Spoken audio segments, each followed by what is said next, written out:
Hi. අද කොහෙද යන්නේ කියලා බලන්න එනවද? ඒක රහසක්. මාත් එක්ක ගිහිල්ලාම බලමු. අපි අද කොහෙද යන්නේ කියලා. එන්නකෝ යන්න.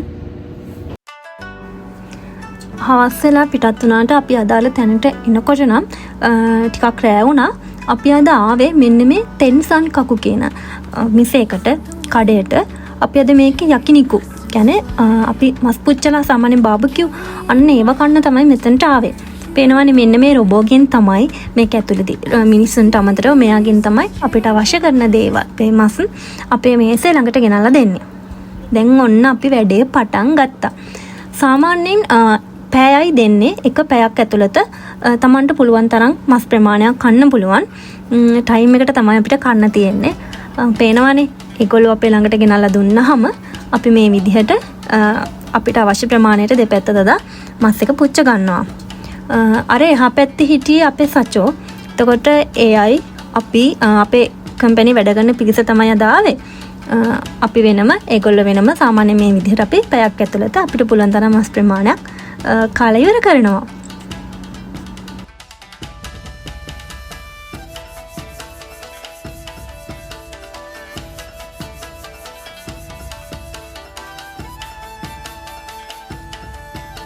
ගෙනාව අයිටම්ස් වලින් කියන්නේ මස් වලින් මෙන්න මේකට තමයි මම ගොඩක්ම කැමති. ඒ කියන්නේ එබි ටෙන්පුරා. ඒ කියන්නේ ඉස්සෝ වලින් හදලා තියෙන මේක එබි කියන්නේ ඉස්සෝ වලට.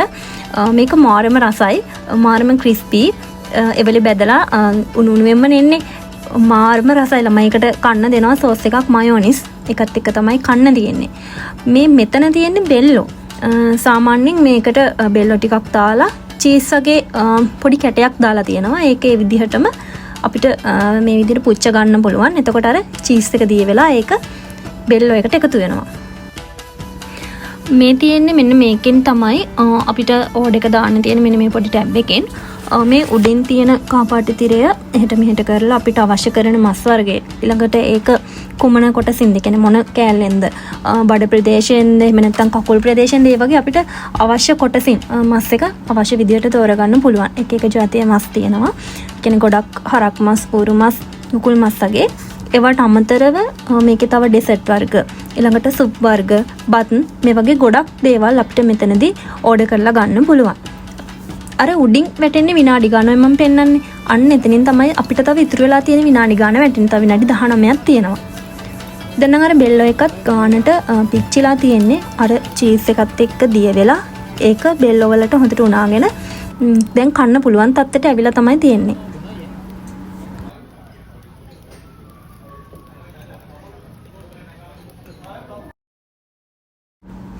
මේ තියෙන්නේ ඩෙසර්ට් එකක්.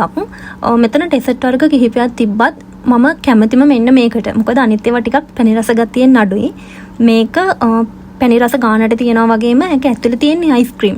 අර විපින් ක්‍රීම් එකත් එක්ක මික්ස් කරලා තමයි මේක කන්න තියෙන්නේ. ඒක ඉතින් තියෙන ඩෙසර්ට් වලින් රසම ඩෙසර්ට් එක. තේනවනේ. ඩෙසර්ට් කාලා ඊළඟට යනවා තව අයිස්ක්‍රීමුත් කන්න. මේ මැෂින් එකෙන් අපිට අවශ්‍ය විදිහට අවශ්‍ය ප්‍රමාණයට අයිස්ක්‍රීම් ගන්න පුළුවන්. අරගෙන එතනම එහා පැත්තේ තියෙනවා චොක්ලට් සිරප් ඊළඟට අඹ වලින් හදපු තව සෝස් එකක්. මෙන්න මෙව ඇඩ් කරගෙන අපිට අවශ්‍ය විදිහට අපේ අයිස්ක්‍රීම් එක රස කරගන්න පුළුවන්.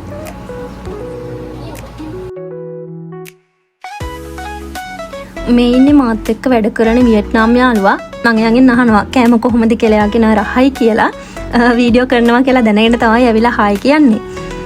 කෑම කාලේ ඉවර වෙලා යකිනිකු කාලේ ඉවර වෙලා අපි හැම ආපහු පිටත් වුණා. තව වෙලාවක් තියෙන නිසා අපි හැමෝම තව කොයි හරි ඇවිදින්න යන්න තමයි බැලුවේ කතා වුනේ. මේ ළඟ කෝයින් වර්ග කියන්නේ පාක් වර්ග ගොඩක් තියෙනවා. මම කලිනුත් ඔයගොල්ලන්ට සකුරා කෝයින් එකක් පෙන්වන්නේ කලින් වීඩියෝ එකේදී. ඒ වගේ විවිධ කෝයින් වර්ග තියෙනවා. අපි අද මේ යන්නේ තවත් කන්දක් උඩ තියෙන ලස්සන කෝයින් එකක් බලන්න. ඒකට කියන්නේ බීසන් කියලා. මේ බීසන් පාක් එකට තමයි අපි පිටත් උනේ. මේකේ සාමාන්‍යයෙන් කේබල් කාර් පවා තියෙනවා. නමුත් අපි අද්දි රෑ වෙලා නිසා අපිට කේබල් කාර් එකට නම් යන්න උනේ නැහැ.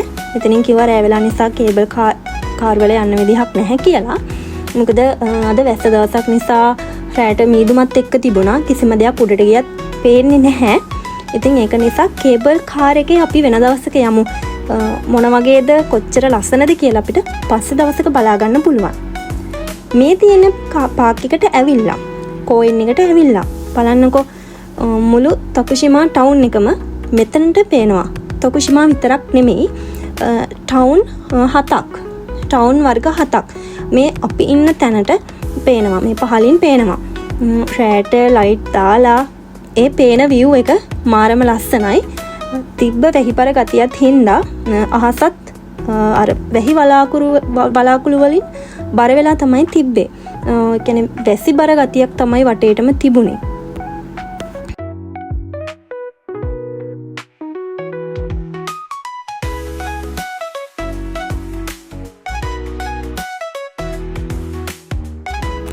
මේ තියෙන්නේ ඉබි අතුරු ආදරය කරන කපල් එක්කට ඇවිල්ලා ආදරවන්තව දෙන්නෙක්ට ඇවිල්ලා තමන්ගේ අනාගතය වෙනුවෙන් ප්‍රාර්ථනාවක් කළා. මෙතන ඉබ්බෙක් දාන්න පුළුවන්, ඉබි අතුරු දාන්න පුළුවන්.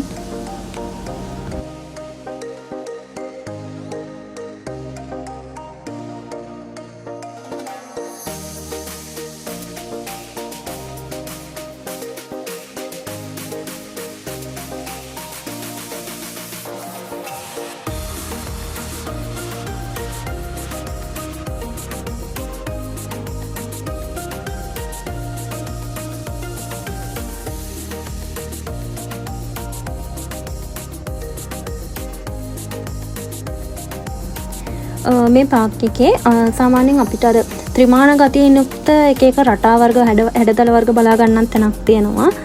පොඩි කුටියක් වගේ එකක් ඒක යටට ගිහිල්ලා හිටගත්තාම මේ විදිහේ මම මේගොල්ලන්ට වීඩියෝ එකේ පෙන්නනවා වගේ එක එක ජාතියේ රටා වර්ග බලා ගන්න පුළුවන් මේ කෝයින් එකේම තැනක මේ විදිහට තියෙනවා. එතකොට මේක නම් අපිට සල්ලි දීලා අයිස්ක්‍රීම් ගන්න තියෙන්නේ. අපි දන්නවනේ ජපානය තුළ මේ වගේ මැෂින් ජිතෝහන් බයික් ගොඩක් තැන් තැන්වල නිර්මාණය කළා තියෙනවා කියලා. පාක් එකේ පැය ගාණක් ඇවිදපු හින්දා ආපහු බඩගින්නක් ආවා. කට්ටිය වලන ඇතිනේ කොහොමද ඔච්චර කන්නේ, කලින් මසුත් කෑවා. එහෙම තමයි සාමාන්‍යයෙන් ඇවිදපුවාම කන්න ආපහු බඩේ ඉඩ හැදෙනවනේ. එහෙමම අපි ආවා වියට්නාම් කඩේකට බෙතනම කඩේකට කෑම කන්න. සාමාන්‍යයෙන් ජපානයට ආවට පස්සේ විවිධ රටවල් වල කෑම try කරලා තියෙනවා. වියට්නාම් කෑමත් අපිට කන්න පුළුවන් කෑම වර්ග තියෙනවා. එක එක අපිට කන්න බැරි නුහුරු රසයන් වල කෑමක් තියෙනවා. ඒ වගේම සාමාන්‍යයෙන් අපිට කන්න පුළුවන් කෑම වර්ගත් මේ වියට්නාම් කෑම අතර තියෙනවා.